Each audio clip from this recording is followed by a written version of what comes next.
Buenas tardes. It is my greatest pleasure and honor again to be here in Mexico City. I'm deeply grateful to Luisa, Fernanda, to ICOM Mexico, and to CDOC for inviting me and for giving me such a warm welcome. Tomorrow I will speak about UMAC. Today I want to talk about the transcendency of heritage for universities. La trascendencia del patrimonio para las universidades. I don't know who came up with this title. Was it you, Luisa? Okay, because it was not me. It was not me. However, I could not come up with a better and more inspiring title myself. It's brilliant, and I love it.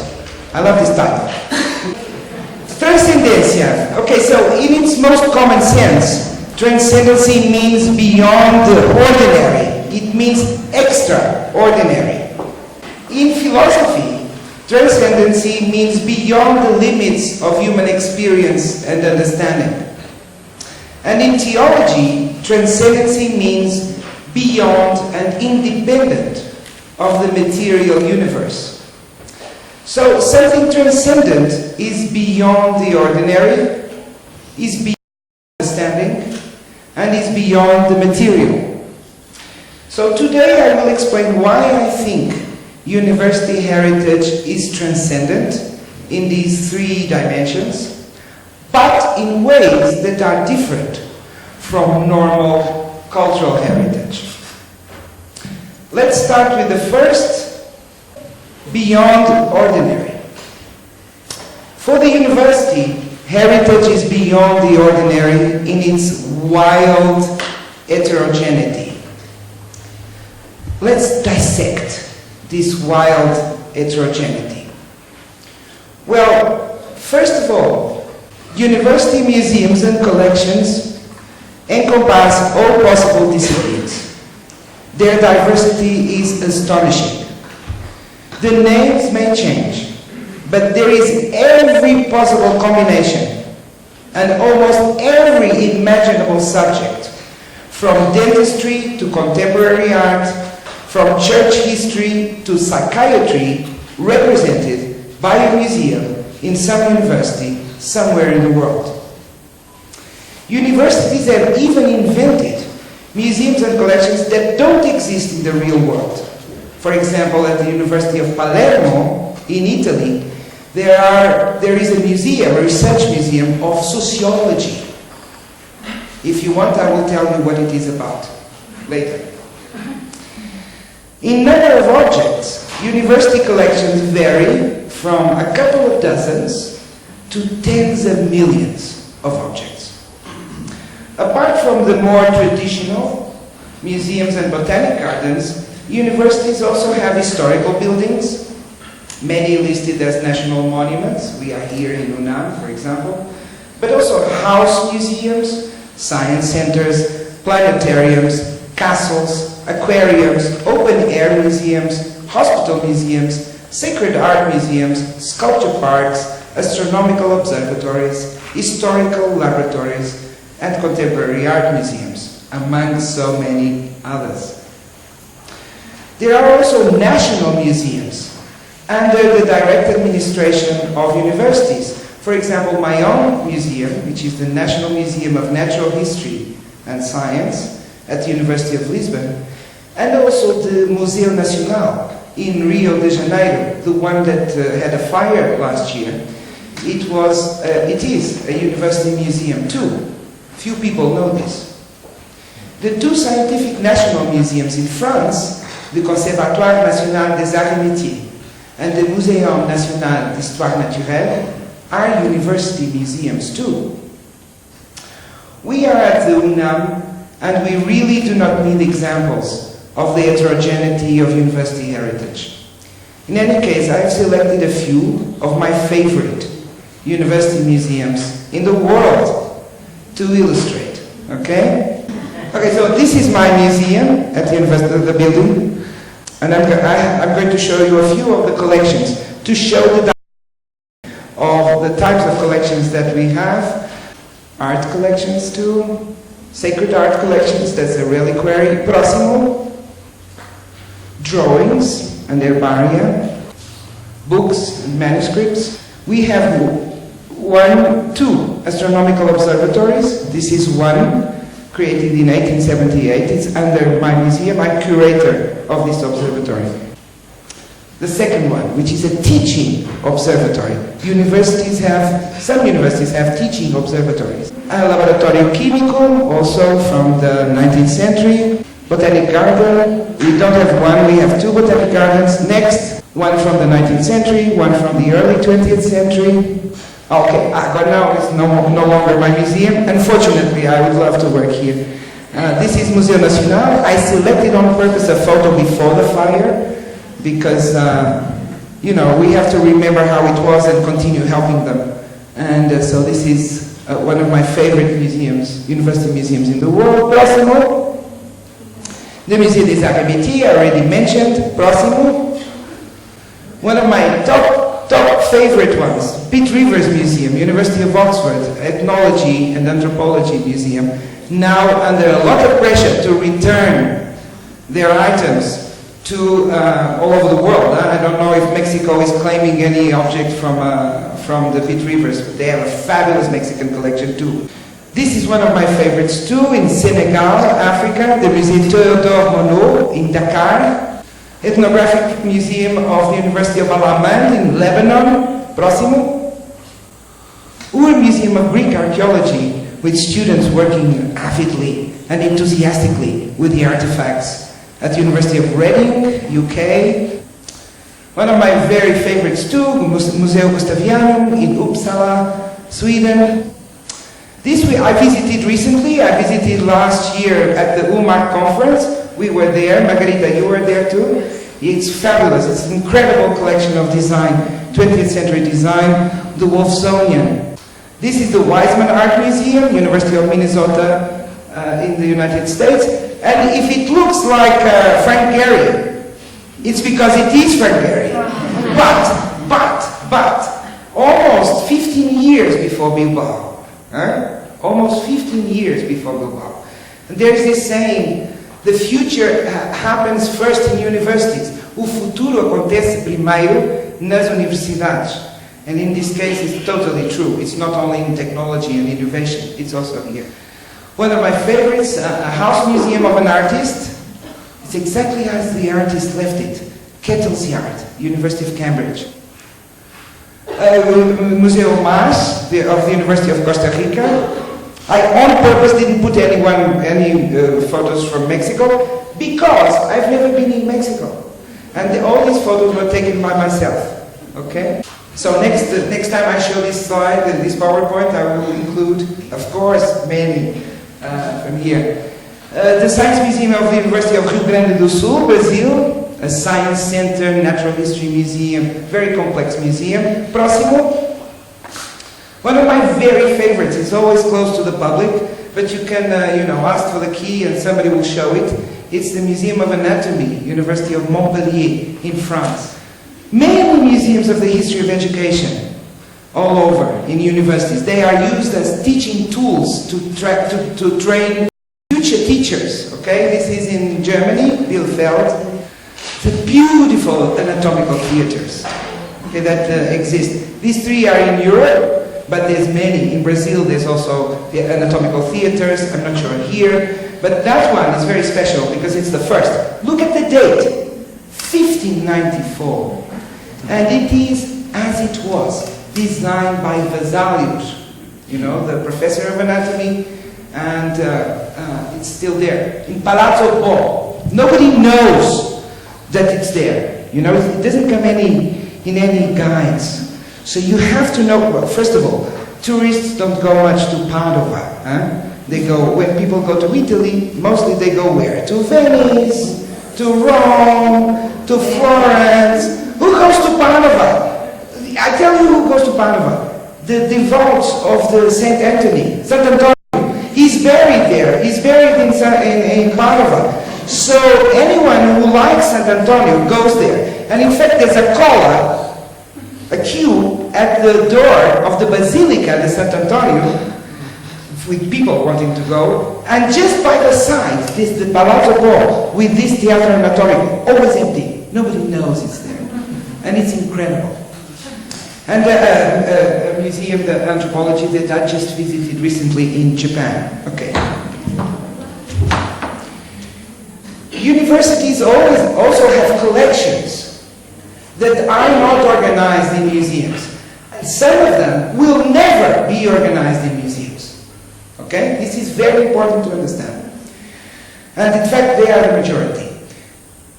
Some collections outside museums in different countries, São Paulo. Proto collections, not really organized, can also be found in departments, institutes, and research centers. You don't see the heritage there, but I do. I see it. Collections can also be found in university libraries. This is in Australia, and this is also at the University of Montpellier. In fact, collections of material objects in libraries is a very old tradition of universities. I don't know if the UNAM has material objects here in the library, but as early as 1638, there was a collection of antiquities at the Bodleian Library at the University of Oxford. More diversity, even. More complexity. This one I forgot to. This one you know, okay, it's like teaching the Mass to the vicar. So we have 5 universities that are listed. The first, please, próximo. So this beautiful one. These photos are not mine, okay? But next time it will be mine. They're fantastic. You know, there's this, I used to have a rector. My rector, not this one, but the one before, he was a historian, and he used to say something that is like, there's a mystery about, you know when you are in a place and you feel very well, you feel good, you feel comfortable, you feel happy, but you don't really know why. And it's very much how I feel here, in this campus. It's because of the beauty, of course, but it's the way it was designed, the way it was organized for us to feel, and it's, in a way, it's a mystery, the way we feel and the way we relate with these places. This one, I don't know how it is now. The whole thing collapsed. I have absolutely no news, no contacts. If you have any contact, please let me know, okay? Monticello, the University of Virginia, USA. Coimbra is the recent one, so in my country. And in fact, World Heritage was not very good for Coimbra. I would actually like to discuss what I call the syndrome of World Heritage here, because maybe there are some lessons to learn that I can take back to Portugal, to them. Universidad de Alcalá, de Henares, in Spain. And there's also a botanic garden, also in Padova, next. The botanical garden of the University of Padova, which is a round garden, it's very famous, the drawing, 1545, is World Heritage too. And of course there are many universities that are in city centers. The universities are not World Heritage, but the city center is World Heritage. So, and these are too many to enumerate here, there's too many. So, what do we conclude? Certainly, próximo. All in all, universities across the world hold a very, very significant proportion of our scientific, natural, technological, architectonical, historical, and artistic heritage. At the same time, their heterogeneity is overwhelming, as we saw, and defies any consistency at first sight. There are too many different types of things in multiple states of organization, covering all disciplines. Most, we don't even know how many and where, and I'll get back to this in a minute. Now, is it so difficult to understand why contemporary universities have trouble bringing everything together into a coherent whole? Even the cultural sector outside universities has difficulties addressing complexity. Ministries of culture normally separate buildings and monuments from museums. And museums are separated from libraries and archives. They have trouble dealing with certain types of cultural heritage, like, for example, patrimonio científico. Typically, they have a poor understanding of certain types of museums, for example, botanic gardens, and, for example, science centers. And they do not consider the existence of collections outside museums. So, if the culture and museum sectors, where the majority of experts are, have trouble bringing integrated consistency and significance to diversity and complexity of cultural heritage, why should it be simple and easy for our rectors? It shouldn't surprise anyone that it isn't. And note that our rectors need not only to bring coherence and significance to the whole, but also bring it up to date in a contemporary institution strongly oriented towards the future, and where culture and museums are counterintuitive. It's transcendent. Who is responsible for providing them? The rectors, the universities. I say rectors as a symbol of the university. Who is responsible for providing a roadmap to them?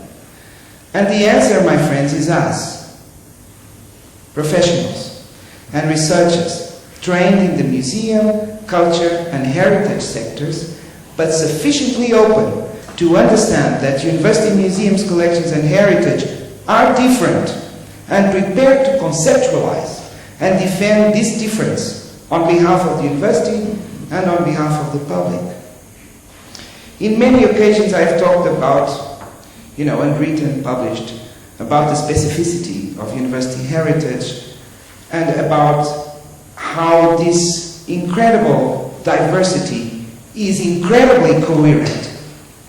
I will not do that now, but I will just say that, except in very rare cases, university museums, collections, and heritage are not organized around the idea of local, regional, or national identity, or around the concept of a shared territory.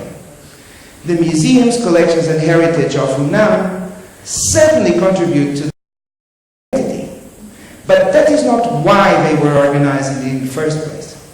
And certainly, that is not their most important significance. They are beyond that. They are extraordinary.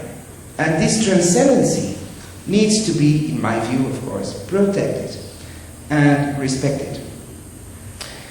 The protection of the extraordinary brings me to the second dimension of the transcendency, which is understanding. And this one is our fault. No one knows the real magnitude of the scientific, artistic, cultural heritage held by universities across the world. Let's consider Europe, where there's more information, or at least I have more information. Geographical Europe has about 4,000 higher education institutions, including universities, polytechnicos, colleges, and so on. These institutions are very different in size, in age, in national and international prestige, and also in relevance to the community. The overwhelming majority of universities in Europe were created after the 1960s.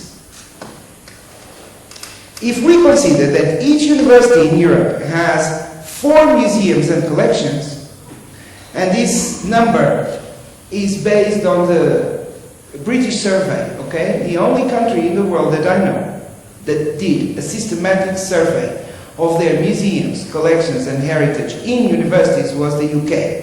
It took them 12 years to do this. It was paid for by the government, and they went from door to door, literally, Northern Ireland until, Southern England. Everything is published. If you want I can give you the reference. So it's not a stupid number. The number they found was the average museums and collections in the UK in universities is 4. So if we use that, you can see that you reach 16,000 university collections and museums in Europe. However, many universities have 25, 30 museums open to the public today in Europe. For example, the University of Oxford, the University of Basel in Switzerland, and for example, Rome, Uppsala, and Dresden in Germany, they have around 15 open to the public. So the real number is probably closer to 20 or 30,000. But as I said, no one knows. And the same no one knows can be said about real numbers of university museums and collections in the Americas, in Africa, Asia, and so many other regions in the world. Of course, we are much better than we were 20 years ago, when UMAC was created. But we still know little about university museums, collections, and heritage. We do not know what really exists. We exclude a lot because we have the eyes and the calibration of the museum and cultural sectors, and our conceptualization is still enormously biased. We need more data, adequate research tools and concepts, and open approaches. I recently did the survey of the heritage of the University of Lisbon, my university. If I had only used the Portuguese legislation of museums and cultural heritage as a calibration, as a method, 80% of the heritage of the University of Lisbon would have been excluded. Did I want that? Would that have been the best approach for the University of Lisbon to plan, preserve, and provide universal and open access to its heritage? Of course not. It would have been like going to the mercado here in Coyoacán to buy ingredients to make guacamole and come out from the mercado only with avocados. As far as I know, for guacamole you need tomatoes, onions, lemons, and chili peppers. Sometimes garlic. I didn't put the photo of garlic, I think. No podemos dejar cosas atrás. Dejar cosas atrás significa no observar, no representar y no valorar. Y si no valoramos, la universidad no va a valorar. Los rectores no van a valorar. Los ministros no van a valorar. El sector de los museos, del patrimonio y de la cultura no va a valorar y la sociedad no va a valorar. Not yet. We need to calibrate our concepts up to a point, of course. We need to work with the existing concepts, but we need to calibrate them, adapt them. And more importantly, adapt our methodological tools in order to get as close as possible to the object of our study. And this is not easy at all. I always say that museums, collections, and heritage are the dark matter of university. You know, materia negra, eh? If you say, I'm a physicist, so I always have this kind of metaphor from the physics. Materia negra, you know what it is? It's that thing in the universe that you know it's there, but you cannot measure it. It's the same with university heritage. If anyone is interested in the methodologies that I use for the survey of the University of Lisbon, I'll be glad to send it to you PDF, okay? It's published and it's in Portuguese. Which now brings me to my third and final transcendent dimension of university heritage. University heritage is beyond materiality. I will talk about materiality, but not in materiality in the common sense of the term when applied to cultural heritage. I want to talk about values. The university conditions everything we are and everything we do. We are in a university museum, in UCA, and not in the Museum of Televisa, or the Museum of Apple, or the Museum of IBM, or the Museum of the City of Mexico. I'm not saying we are better. University makes us and breaks us. It's for the good and the bad. In its nature and history, the university is simultaneously a highly stable and a highly volatile institution. The stability is visible at macro scale when we look at the university as a whole. The instability happens at micro scale, at the level of the practices. The university is like this table. That's why I wanted the table, because I was going to say this. The university is like this table. As a whole, it's a solid body that seems, gonna last forever. When we look at the micro scale inside the table, there are molecules and atoms, and it's chaos. Phase transitions, electrons changing levels, and moving according to the laws of quantum mechanics. Up and down, in and out. It's a complete mess. Your own university and mine is like this table. The tension, micro and macro, explains many, many things. It explains why museums and collections are more vulnerable under the department president than under a faculty dean. And they are more vulnerable under a faculty dean than they are under a rector. It explains why the management model and the relative position of university heritage museums and collections is so crucial, and also why university networks are so important, because they bring horizontality and minimize the impact of the micro. In other words, the university is an institution of vanguard, which for the past millennium has been changing, realigning, and reinventing itself every single day to reflect state-of-the-art dynamics across the sciences, technology, arts, and humanities. The university is alive, is dynamic, is unorthodox, is outside the box, and is experimental, by definition. However, the university is also an institution created in the 11th century. Some people even say more, because of Baghdad and Cordoba and so on. The longevity of the university is the result of permanent adaptability to political, economical, and social circumstances, while preserving and defending a core of fundamental values and principles, which are freedom, imagination, creativity, curiosity, critical thinking, skepticism, and open circulation of people and ideas. Each student, professor, researcher, staff from every university in the world, past or present, for the past 1,000 years, encapsulate these values in what they do and how they think, including all of us gathered in this beautiful amphitheater. Likewise, each museum, each collection, each manuscript, each artifact, each building, each botanic garden, each archive materialize these values.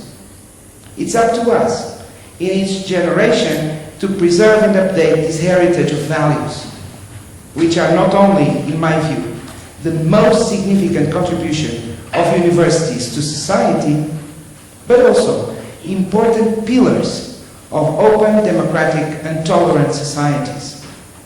This extraordinary, transcendental significance of university heritage needs to be protected and promoted, perhaps today more than ever, when knowledge and reason are so often under attack for distorted political, social, and cultural reasons.